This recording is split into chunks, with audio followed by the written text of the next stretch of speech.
كل من عليها فان كل من عليها فان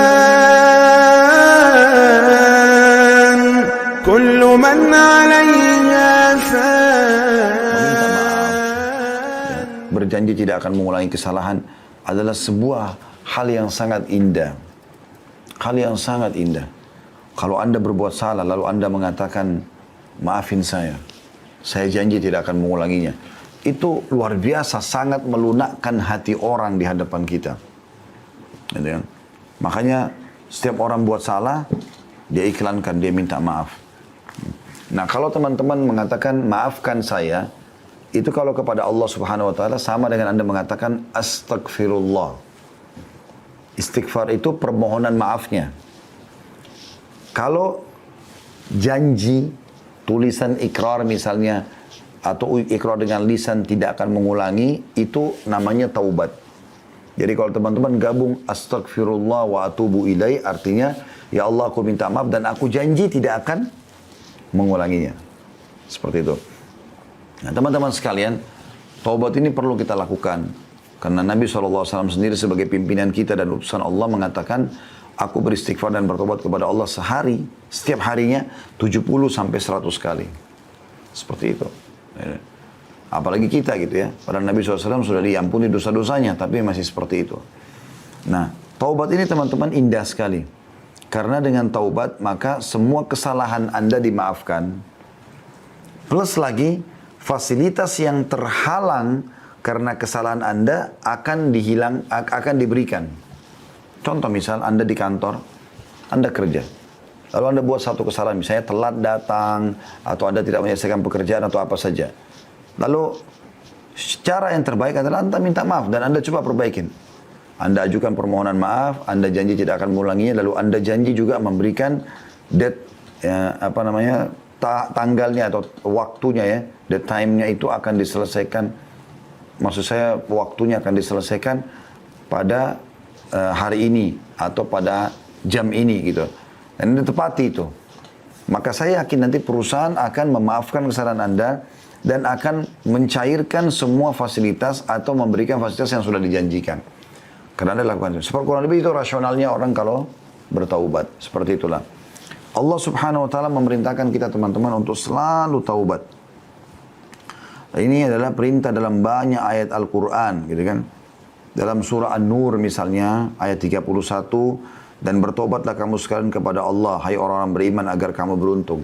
Wa tubu ilallahi jami'an ayyuhal mu'minun la'allakum tuflihun. Gitu kan? Allah SWT menyuruh itu. Kemudian juga dalam surah At-Tahrim ayat 8 juga begitu. Hai orang beriman bertobatlah kepada Allah dengan taubat yang ikhlas. Ya. Alladzina amanu tubu ilallahi taubatan nasuha. Gitu kan. Dan cukup banyak ayat-ayat Al-Quran yang membahas masalah itu. Begitu juga perkataan Nabi Nuh AS kepada kaumnya. Wa qul istaghfiru rabbakum innahu kana ghaffara. Dan Nuh pun berkata kepada kaumnya, mohon ampunlah kepada Tuhan kalian karena dia maha pengampun. Manfaatnya apa? Yursilis sama alaikum midrara. Maka dia akan turunkan dari langit air yang deras. Maksudnya rezeki. Ya. Karena kalau hujan turun dari langit, maka secara otomatis akan hidup tumbuh-tumbuhan, hidup hewan-hewan, manusia pun bisa hidup dari situ. Semuanya bisa bergerak dengan adanya air. Wa yumditkum bi amwalin wa banin. Dan dia akan memberikan tambahan keturunan dan harta buat kalian.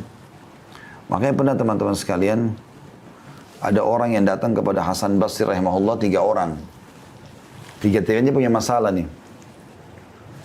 Yang satu datang mengatakan, wahai imam. Imam itu kalau kita kiai di Indonesia ya.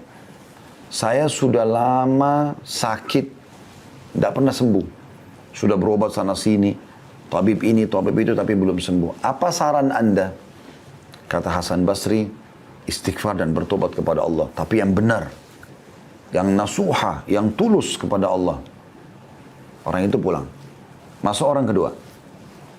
Jadi sini perbanyak istighfar ya kata Hasan Basri. Bukan cuma istighfar dan tobat saja pulang, enggak.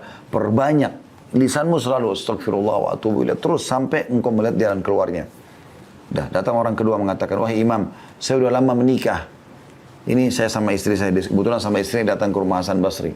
Rahimahumullah semuanya. Lalu dia mengatakan, kami sudah 10 tahun menikah, belum punya anak. Apa saran Anda? Kami sudah coba ke tabib ini, tabib itu, tapi juga tidak bisa. Ya, kami dapatkan solusinya. Kata Hasan Basri, perbanyak, garis bawah kalimat perbanyak. Perbanyak istighfar dan taubat. Amalkan. Pulanglah orang itu, orang ketiga datang mengatakan, wahai imam, saya sudah lama bekerja, bertahun-tahun, tidak pernah kaya seperti fulan. Ditunjuklah orang kaya di negeri itu gitu. Orang itu di kota Basra ya, di Irak. Maka kata Hasan, dan saya sudah coba kerja ini, kerja itu, tetap aja begini keadaan saya sudah sekian tahun. Apa saran Anda? Kata Hasan Basri, perbanyak istighfar dan taubat. Waktu pulang 3 orang ini, berkata pada saat itu teman-teman sekalian, murid-murid Hasan Basri, ada dalam atharnya dikatakan istrinya, bertanya, kenapa Anda cuma menyuruh istighfar dan taubat, padahal orang-orang ini mungkin butuh sesuatu yang lain gitu. Maka apa kata Hasan Basri, tidakkah engkau membaca firman Allah subhanahu wa ta'ala, tadi dalam surah Nuh itu ya, Nuh berkata kepada kaumnya, wa qul istaghfiru rabbakum innahu kana ghaffara. Ya, Nuh berkata beristighfar dan bertobatlah pada Tuhan kalian karena dia maha menerima taubat hambanya. Yursilis sama alaikum midrara, maka dia akan turunkan rezeki yang banyak dari langit. Wa yumbitkum bi amwali wa banin, dan dia pasti akan menambahkan buat kalian harta yang banyak dan juga keturunan. Jadi luar biasa manfaatnya. Imam Nawawi berkata rahimahullah, para ulama telah sepakat bahwa taubat dari seluruh perbuatan maksiat adalah wajib hukumnya. Wajib dilakukan dengan segera dan tidak boleh ditunda. Apakah itu dosa kecil atau dosa besar. Nah, cuma bedanya teman-teman sekalian, kalau dosa kecil itu bisa diampuni dengan sholat, dengan wudu, ya. Kemudian dengan semua ibadah lah, sedekah, bakti sama orang tua, jenguk orang sakit, semua ini bisa memaafkan dosa-dosa kecil. Tapi kalau dosa besar harus tobat nasuha. Artinya betul-betul kembali kepada Allah dengan tulus dan ikhlas. Imam Nawawi mengatakan syaratnya 3. Meninggalkan dosa itu seketika. Lagi zina berhenti, lagi riba berhenti, lagi bohong berhenti. Kemudian yang kedua menyesali. Dan yang ketiga berjanji kepada Allah tidak akan mengulanginya. Subhanallah, ini tidak sulit ya. Karena meninggalkan dosa itu bisa kita kerjakan setiap saat. Menyesal ini, kata ulama, semua orang yang buat dosa, Allah akan datangkan penyesalan. Allah datangkan penyesalan. Jadi penyesalannya itu semua muncul. Kayak orang habis berzina, orang habis menipu, hilang itu. Muncul itu rasa menyesal. Sudah ada. Kemudian yang ketiga, janji sama Allah tidak akan mengulanginya. Maka akan diterima taubatnya insya Allah. Seperti itu. Kita tutup teman-teman sekalian dengan beberapa sabda Nabi SAW, diantaranya, sesungguhnya Allah subhanahu wa ta'ala selalu membuka tangannya di waktu malam untuk menerima taubat orang yang melakukan kesalahan di siang hari. Dan sesungguhnya Allah membuka tangannya pada siang hari untuk menerima taubat orang yang melakukan kesalahan di malam hari. Begitulah terus hingga matahari terbenam dari barat. Ya, maksudnya di sini, terbenam, ya, terbit dari barat, sampai terbit dari barat. Hadits yang selanjutnya, Allah subhanahu wa ta'ala sangat gembira dengan taubat hambanya. Jadi Allah ini subhanallah tidak mau kita masuk neraka, mau kita masuk surga. Makanya dia sangat gembira dengan taubat hambanya. Dan kita tutup dengan ini teman-teman sekalian insyaAllah. Kata Nabi SAW, Allah lebih gembira dengan taubat hambanya dibandingkan seseorang di antara kalian yang membawa seluruh bekalnya di atas tunggangannya. Ya, digambarkan tunggang itu zaman dulu seperti unta misalnya. Dia bawa semuanya bekalnya.